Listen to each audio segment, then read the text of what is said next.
Welcome back. You're watching News Night with me, Sai Manish. Now, he may not be a shooting star, he may not be shooting a storyline on the sets as well, but director Seaman continues to be in the action. He's the protagonist in taking up the cause of Indian fishermen who get repeatedly attacked by the Lankan Navy. Now, his script seems to be heading towards a flop show, with his bail plea being dismissed by the principal sessions judge. He in fact had filed a habeas corpus petition which was subsequently challenged even by the Tamil Nadu government. Well, in a letter to Tamil Nadu's Chief Minister M. Karunanidhi, Prime Minister Manmohan Singh has said his government was doing everything possible to help Sri Lanka's Tamil people. Now, this comes after the Chief Minister had written to the Prime Minister asking for the centre to intervene to secure the rehabilitation of all those who've been displaced in the war in Sri Lanka. Now, in fact, the letter says the Indian government was committed to building 50,000 houses for displaced Tamils and restore normal economic activities, the old medicine for Karuna's usual complaints.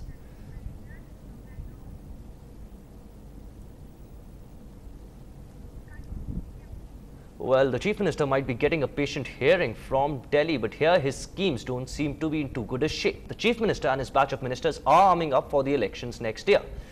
Now, amid much fanfare, the Tamil Nadu government announced its life-saving scheme for the economically weaker communities. But the Kalaniya health insurance scheme, like any other scheme, appears to be hit by corruption and malpractice. Our health reporter Nithila investigates. தனியார் மருத்துவமனைகளில் இருதய அறுவை சிகிச்சை அல்லது மூளை அறுவை சிகிச்சை ஆகியவற்றை நீங்கள் மேற்கொள்ள வேண்டும் என்றால் 3 அல்லது 4 லட்சம் ரூபாய் வரை செலவாகும். இதில் அரசின் இன்சூரன்ஸ் திட்டம் மூலம் அதிகபட்சம் 1 லட்சம் ரூபாய் மட்டும்தான் உங்களுக்கு கிடைக்கும். மீதமுள்ள பணத்திற்கு எங்கே போவீர்கள்? யார் கொடுப்பார்கள்?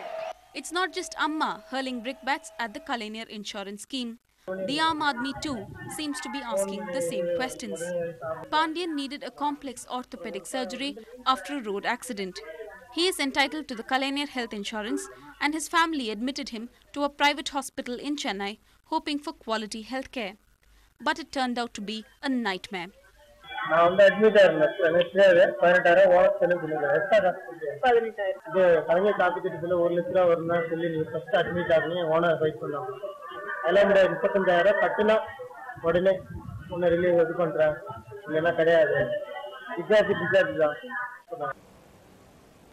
At government hospitals, doctors say they get at least a couple of patients every day who come there for post-operative treatment.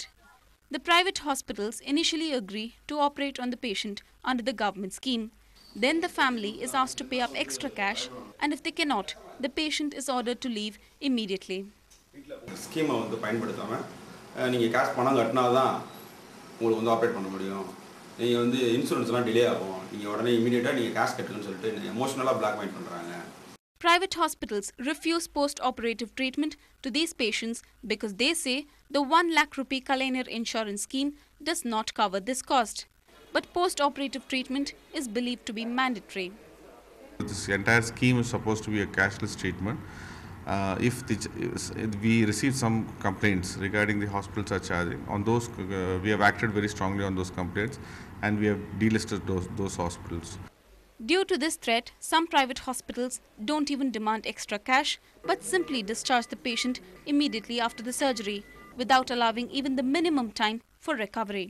Public funds to the tune of 2,000 crore rupees have been spent on the scheme, but caught between rigid government rules and profit-minded private hospitals, patients hardly seem to be benefiting. In Chennai, Nithila, NDTV Hindu.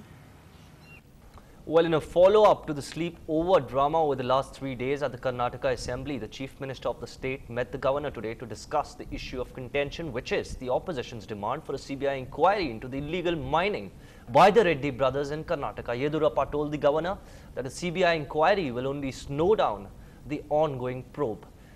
In fact, just yesterday, the Assembly managed to pass an anti-slaughter bill amidst this drama.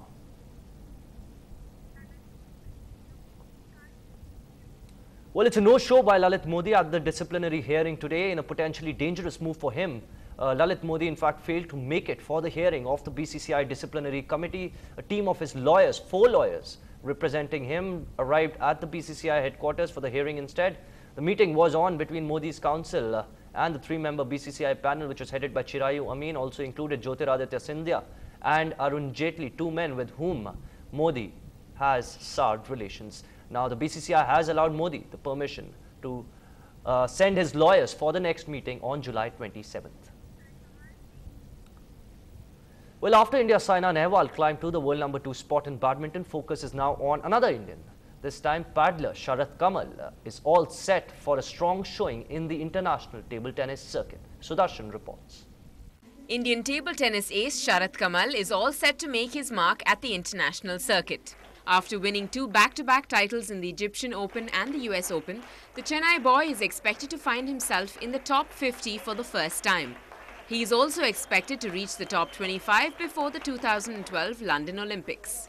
Now probably I'm looking at breaking the top 50 with this achievement. I'm waiting for the world ranking to be released next month, and I think I should be in the top 50. The star paddler, who will be India's big hope in the Commonwealth Games, feels the real threat is from Gao Ning of Singapore, who is ranked 22nd in the world. We've been preparing quite well, so all we are expecting is to win these 2 medals back, to defend our title, and apart from that, also do well in the doubles where we missed out on the last edition. Sharath, who plays for a Spanish club at present, has been training hard for the last 4 years. He will be playing at the China Open next month before returning to Delhi for the Commonwealth Games. In Chennai with Ashmit Kumar, Natasha for NDTV Hindu. Well, in recent times, there's been a growing demand for music trainers. Now, the MCTM Chidambaram Chettiar School has unveiled a special music syllabus for its students. This comes, in fact, amidst reports of a shortage of music trainers in Chennai. Lokpriya reports. It is known as the Integrated Musical Education course. It is the first of its kind in India. The special comprehensive syllabus unveiled by the MCTM Chidambaram Chettiar School in Chennai covers the basics of all classical forms of music. Music should not be an extracurricular activity which stays outside the school campus and something where they can do it on weekends. It makes so much sense to bring it into the school. Classes will be conducted 4 days in a week, which is open to children above 7 years of age. A certificate in classical music will be issued to students at the end of 3 years of training.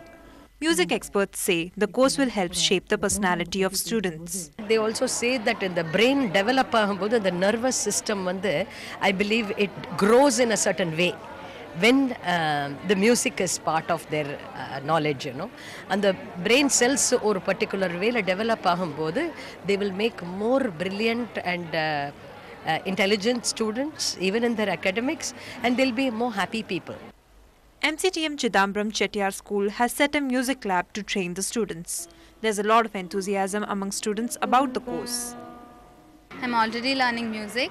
I just inquired about this program. I felt this would improve my music knowledge more. So I'm planning to join in this. The training is provided by Bhradwani, a music institute, which has said it plans to extend its services to more schools in Chennai. With reporter Lokpriya, this is Zoya Thomas for NDTV Hindu. Well, it's time now to tease your taste buds with some authentic Awadhi kebabs. Our reporter Prateek Shah hopped into Copper Chimney to taste some Lucknowi food at the food fest that's on there right now.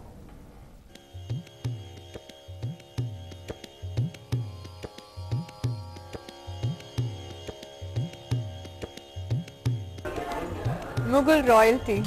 Well, that is the world I'm transported into in Shani Dawat, the Lucknowi festival at the Copper Chimney restaurant. The Copper Chimney restaurant has actually flown in Chef Anjum Hassan all the way from Lucknow to infuse with Chennai's with true Lucknowi flavors. The Lucknowi cuisine comes with its own unique aromatic flavors and melt-in-the-mouth kebabs.